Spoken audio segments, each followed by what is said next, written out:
اور مفتی شمائل صاحب نے جو جواب دیا وہی حقیقی جواب ہے. جواب یہ تھا کہ اللہ تعالیٰ الحکیم ہے، وہ العلیم ہے، یعنی اس کی حکمت انلمیٹڈ، انفینٹ، یعنی غیر محدود ہے، اور اس کا علم غیر محدود ہے. اگر آپ اس کے ایک ایک فعل، جو خود افعال اس کے غیر محدود ہے، ایک ایک فعل کی حکمت کو جاننے کا مطالبہ کریں تو آپ خود اپنے آپ کو العلیم بنانا چاہتے ہیں، جو ممکن نہیں ہے. جو کہ اگر آپ کے ذہن میں تمام کی تمام غیر محدود حکمتیں آ جائیں تو علم غیر محدود ہو جائے گا، اور پھر آپ بھی الحکیم ہوں گے اور آپ بھی العلیم ہوں گے، اور یہ ممکن نہیں ہے.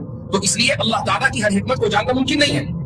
تو اللہ کی کوئی نہ کوئی حکمت ہوگی کہ بچے مرتے ہیں، اور ریپ ہوتا ہے، اور نقصان ہوتا ہے، زلزلے آتے ہیں، اور طوفان آتے ہیں، اور طرح طرح کی آفات و بلیات و مصائب آتے ہیں. یہ اللہ تعالیٰ کی اس میں حکمتیں ہیں. لیکن یہاں پر ایک بات کا اور اضافہ میں کرنا چاہوں گا. حضرت شاہ صاحب رحمہ اللہ نے حجت اللہ البالغہ میں شروع میں ایک مبحث ذکر کیا ہے، اور یہ ہے حسن اور قبح کا. بالکل شروع میں یہ مبحث آتا ہے.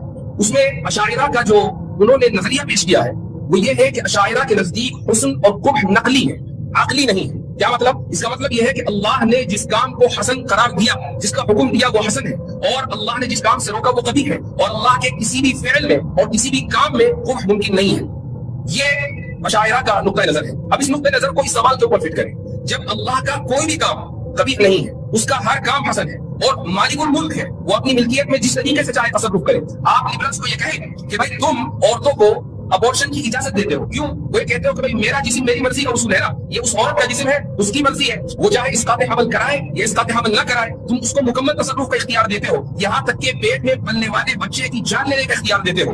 یہ اختیار تم خدا کو کیوں نہیں دیتے؟ کیا یہ اس کی ملکیت نہیں ہے؟ کیا ہم اس کی مملوک نہیں ہے؟ کیا یہ دنیا اس کے تصرف میں نہیں ہے؟ صاحب تصرف اور صاحب ملک اپنی ملکیت میں جس طریقے سے چاہے تصرف کرے وہ حسن ہی حسن ہوگا. ایک مجسمہ ساز اگر مجسمہ بنانے کے بعد مجسمہ توڑ دے تو کون ہے جو اسے سوال کرے؟ ایک تصویر بنانے والا تصویر بنانے کے بعد تصویر کو پھاڑ دے تو کون ہے جو اسے سوال کرے؟ خدا نے اس جہاں کو بنایا ہے، سوارا ہے، یہ خدا جانے کہ وہ اس جہاں کے ساتھ کیا کرے گا. یہ اشاعرہ کا نقطہ نظر ہے جو حجت اللہ البالغہ میں ذکر کیا گیا ہے. یہ سارے مباحث جو آپ کے سامنے میں ذکر کر رہا ہوں اور ڈیبیٹ سے جو کل مکالمہ ہوا ہے اس کا ریفرنس دے رہا ہوں. یہ صرف بتانا مقصد ہے کہ آپ کے پاس وہ تمام مباحث کتابوں میں لکھے ہوئے ہیں. یہ کوئی کتابیں یورپ سے نہیں آئی ہیں کہ جن کو پڑھ کر مفتی شمائل نے کل جوابات دیے تھے. یہ کتابیں کوئی ایسی لائبریریوں میں نہیں ملتی کہ جہاں آپ پہنچ نہ سکیں. یہ ایسی زبانوں میں نہیں لکھی ہوئی ہے جس کو آپ پڑھ نہ سکیں. یہ آپ ہی کی زبان میں لکھی ہوئی ہے، آپ ہی کی بڑوں میں لکھی ہوئی ہے، آپ ہی کے یہاں دستیاب ہے، اور بہت سو کے یہاں الماری میں رکھی ہوئی بھی ہے.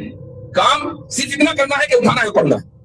تو میرے بھائیوں دوستوں، میرا صرف یہی پیغام ہے کہ اپنے آپ کو آپ اپنے اکابر کے منہج سے اور ان کی تراث سے جوڑیں، اور انشاءاللہ آپ دیکھیں گے کہ آپ میں کا ہر ایک شخص مفتی شمائل ہوگا.